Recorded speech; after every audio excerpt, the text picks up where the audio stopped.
Hello, guten Tag und grüß Gott. Today is July 24th, 2023. And why is July 24th of particular significance to me? Because it is my 84th birthday. I was born in 1939 on July 24th, which is kind of like 2 months before World War II started. And so what's going on in the news these days here since last week? Well, I do have a couple of things that I do want to cover, but mostly I want to talk about, since I'm 84, I want to talk about aging, and, the things that aging brings about. I do have my wife Marge here, so if you hear her pop in, and she's invited to pop in with something, then you know that's she keeping an eye on me. Okay, so here's the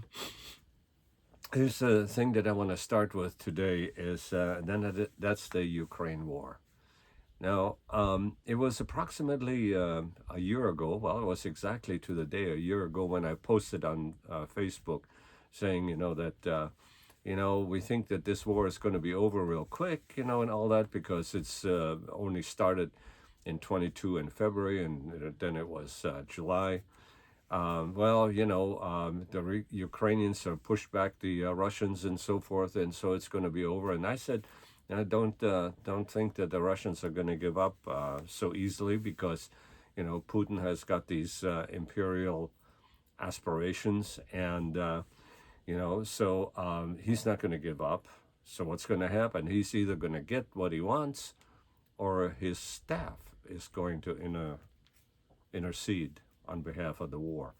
So we'll see what happens. And it almost kind of happened with the Wagner group, because there was an uprising, basically. The Wagners decided that they had enough of the stupidity of the Russian attacks, and this is what they called them. I don't know how stupid it was, because Putin certainly isn't stupid. And so they said, okay, here you have Bakhmut. We gave you the city. Took almost a year to get just that little bit of ground. But in any case, the war is still going on. And I had an article in here about the Ukraine faces a deeply entrenched enemy. This was a couple of weeks ago from the Wall Street Journal. And so what they're saying is that the Ukrainians keep knocking out the surveillance equipment of the Russians. And the Russians can see about 6 miles ahead. So they always know whether the Ukrainians are coming or whether they're... And 6 miles is quite a distance, So, if you want to launch an attack, with rifles and so forth, actually put boots on the ground, well, 6 miles is quite a little bit. So they have the surveillance equipment out there, and the Ukrainians keep taking it out with drones. And this article here says that they're so deeply entrenched that the Ukrainians took it out 4 times, and they just rebuilt it, And so the Wall Street Journal today says, here's the, I'm going to hold that up because it's kind of a cool journal today. It says, Ukraine's lack of arms dims hope for a war breakthrough. So, they've been just slogging, going through. But, here, I just want to read this little bit of a paragraph that says something kind of interesting. It says, this is from Brussels. It says, when Ukraine launched its big counteroffensive this spring, Western military officials knew Kiev didn't have all the training and weapons from shells to warplanes that it needed to dislodge the Russian forces. But they hoped that Ukrainians' courage and resourcefulness would carry the day. They haven't. So there you have it. So let's see, what else is going on? Oh, yeah. We had the lotto. We had a jackpot, a $1 billion jackpot, and evidently somebody won that, and it was sold in Los Angeles. But what I want to tell you about this jackpot thing is the news on the day before the jackpot, or a couple of days before the jackpot was announced, or the winner was announced for that jackpot. The news had the Altadena store that the last $1 billion jackpot was sold, and people were flocking there. And they interviewed the guy. He's the owner of the store, little Mexican guy, that's got that tiny little store. And he said, "Yeah, I used to sell like 200 tickets a week, maybe, and now I've sold like 8,000." So people are flocking to the lucky spot. Okay. Now the reason I'm bringing this up because my viewers are intelligent viewers, and they know that that the event of winning or losing or whatever, is that has nothing to do with the connection of where it is. So to talk about a lucky spot or a lucky 7-Eleven or whatever that was in Altadena, was some sort of a fast food convenience store. That it happened again it could happen again, but it has the same probability as happening anywhere else. And I don't know what that is right now, but it's something in the millions to one, so almost the same probability. Well, actually, the fact that we have life on this planet, is far exceeds that. It's like 1 to the 100th, 10 to the 100th power, so that's like billions and billions of impossibilities, so to speak, that life, that the first RNA chain came together and replicating life and so forth. So we still don't understand that. I'm not going to get into that too well because I probably don't understand it myself very much. So what else happened? Well, so the big news is Jason Aldean, huh? What about that? Jason Aldean comes out with this video saying, try that in our small town. Okay. So, without going into great detail on this, but, he's basically talking about, these thugs that are going around, smacking people and doing all kinds of bad stuff to people in the big cities, which is kind of common nowadays. The news doesn't want to report much of this because it's always minorities that are doing it, and so that casts this what they think is an inappropriate shadow on all minorities. And it does, it's inappropriate on all minorities, but hey, the minorities are causing the problems, and statistically, for instance, just, a statistic, blacks are about 13% of our population, and they're causing about 70% of the crime. Now, it doesn't mean that all blacks are bad. And I guess this is the conundrum, that the press is dealing with, because they don't want to, paint with a bad brush everybody. So, so Jason Aldean is getting all this leftist backlash. And that propelled his song, try this in a small town, all the way up to the world's #1 song right now, and as a matter of fact, the CMT company, whatever that is, country music television, I think it's something like that, pulled this song because it's kind of has that implication of Black Lives Matter and all of the guys doing the riots, doing all this bad shit in bad cities, and they're still doing bad shit in big cities.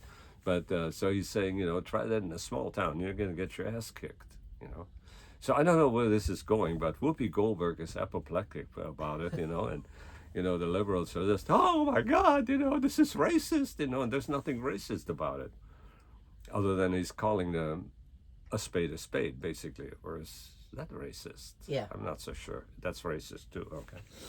But Okay, so it's calling a heart a heart. What else is going on? Well, of course, we had the Barbenheimer movie. And, the reason I say Barbenheimer is because this has been the biggest seller this weekend. Okay? This has been such a big seller. The Barbie movie itself brought in like $155 million, on just one weekend. And that's huge. That puts a big shot in the I arm think it of was Disney. one day. Yeah, was it one day? Oh Uh-huh. my God, so anyway, so but you can't just say the Barbie movie because this was 5 hours of Barbenheimer, which was Oppenheimer and the Barbie movie together. So I'm wondering, whether this now gives Hollywood a new kind of an approach to selling a movie. I mean, think about it. If this whimsical Barbie movie and this very serious and dark, potentially destroying the earth kind of movie, if you put these two together and you have this huge success, so, I'm sure they're going to tumble to that and say, wait a minute, maybe we can do this again. Maybe what we can do is SpongeBob, and uh, you know, something really dark. What would be really dark? Oh, a vampire movie together, and it's just a huge hit. But this combination of something dark and something whimsical, really rang to people these days. And I think I mentioned before, there were like 5 hours of movie on Friday, having these two movies together, and people would take off of work to do this. So that's these are the big items in the news, but and also just today, I became aware of the fact, that Elon Musk is going to do away with the Twitter bird. So I don't know what he's going to call it. Well, he's going to call it X. Okay, so now we're Xing instead of tweeting. I don't know. I think he's still calling it tweeting, but the platform is called X. Yeah. So I don't know what the thinking behind that was. Of course, it'll probably be revealed. There's some, maybe his lawyers advised him to do something. But so he's rebranding Twitter. And, if you think about it, that Meta came out with Threads, and, the Zuck said, oh my God, the first day 100 million people signed up for it. Well, I actually went and looked for it, but, I didn't sign up for anything. Now I'm thinking, maybe just want to cancel the Instagram account because it's tied to that, and it's a bunch of bullshit anyway. And the thing about it is that Facebook, it's got these bots, that are left slanted. In other words, if you say something that is they deem controversial, okay, because they pronounce it controversial, then you get banned from Facebook and get into Facebook. What do they call it? Purgatory or something like that. Well, yeah. So this is what's happening right now. But since I am turning 84 today, I want to talk about aging a little bit. And I really don't have much profound to say about it, but I'd like to remind some people that, young people that, if you live long enough, you're not going to escape the assaults of aging, and everything that comes with it, And from time to time, there is on Facebook, you see somebody talking about, this bent over vet, that is all decrepit and so forth. He was a badass bigger than you will ever be. And then they show a picture of carrying a 50 caliber machine gun, in Vietnam. And so, people, and I'm, as I age, I'm actually more aware of this, because, there's a certain amount of immortality lies that you tell yourself when you're young. I mean, you're young, you're always going to be that and all that. No, that's not happening. if you live long enough, the assaults and the insults of old age, will come and get you. Right, Mom? Right. Yeah. They don't, she's like 14 years younger than I, so the insults haven't happened to her yet so much. Excuse me? Well, okay. So I did not have back surgery, and she's that titanium woman, that has this trellis in her back, that holds the spine correctly and stuff like that, right? And then knee surgery, knee replacement. So who was the $6 million woman? Lindsay Wagner, yeah. You're starting to head that way, right? So. All right, so what's happening to me, some of these insults that I'm talking about, is that actually I'm in pretty decent shape. I can do 30 push-ups, at 84. That's not too bad. And, I'm fairly muscular. I don't know whether you can see it, but, So I walk pretty good, right? All that stuff. But you know what I've been told is that, you live long enough, you get prostate cancer. And so I discovered during the last,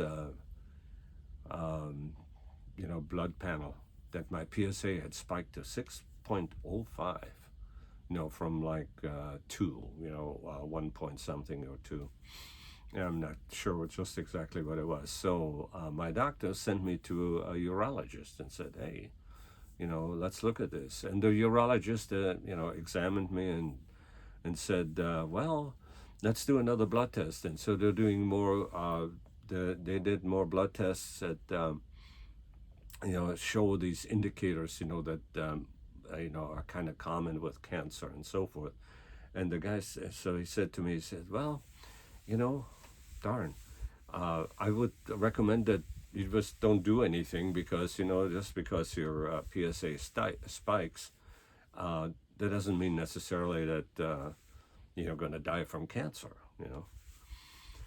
But because you can outlive it, normally that's a kind of a slow growing cancer. But you're in pretty good shape, so we need to look for, to see whether, we have anything progressive there. And so they did more blood tests and they said, there's some indicators that there is cancer in your prostate, So let's do a biopsy. And so they did a biopsy and they said, well, you've got a great prostate, prostate of a 30-year-old. And so they found out that there were actually 4 areas that were of concern. 2 of them they thought, well, that's nothing. But 2 of them, there were lesions, that they thought might be cancerous, okay? And they took biopsies. They took like 20 biopsies of the prostate, Jesus, I peed blood for a week, So anyway, but so, and so the biopsy came back and said, yeah, there is cancer in those 2 areas. So what are we going to do about it? And so my doctor, the urologist, says, well, next door we have this super duper doctor, that does radiology, and he'll get you cancer. Let's send you to him and see what he says. So, Marge and I call her Mom, went there and he got all of it. This is the Hoax system, so he knows everything that goes on within me and so forth, So he says, okay. So what he did is he gave us an explanation of what's happening with prostate cancer. And so I just want to show you, they gave me this. And so he went, and the guy is pretty good. He did some diagrams. He says, well, so we think that you may have prostate cancer. So the PSA says that we think you may have had prostate cancer. So he scribbled a bunch of stuff here, and I don't know what the hell this means, but maybe somebody can figure it out. And he says, well, there are 2 areas that are no problem, 2 areas that are standard, and but there are 2 areas that are kind of kind of concern. So then he says the initial risk stratification goes from very low to intermediate, high, and very high. So you can actually, with prostate cancer, be under very high risk, because under high risk, it spreads cancer into the lymph nodes and so forth. And I don't fall into that category, thank God. Yeah, right? But I'm also not in the very low, because the very low is just, hey, let's keep an eye on it, okay? So then I fall into what they call the intermediate favorable category, because I'm reading this right off of here, And so what that means is confirmed by testing that there is cancer.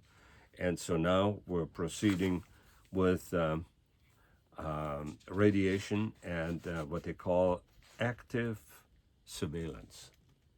Okay, so they're give me radiation treatment, and so the guy was kind of interesting when he said that, there are this is called MRI targeted radiation treatment, and what was interesting about that is that he said there are two machines in the world, that we can do this with, and evidently that's the least invasive, the least problematic, the least damaging, and so forth, if they do that, because they can precisely hit those areas that are cancerous and stop the cancer from growing, okay?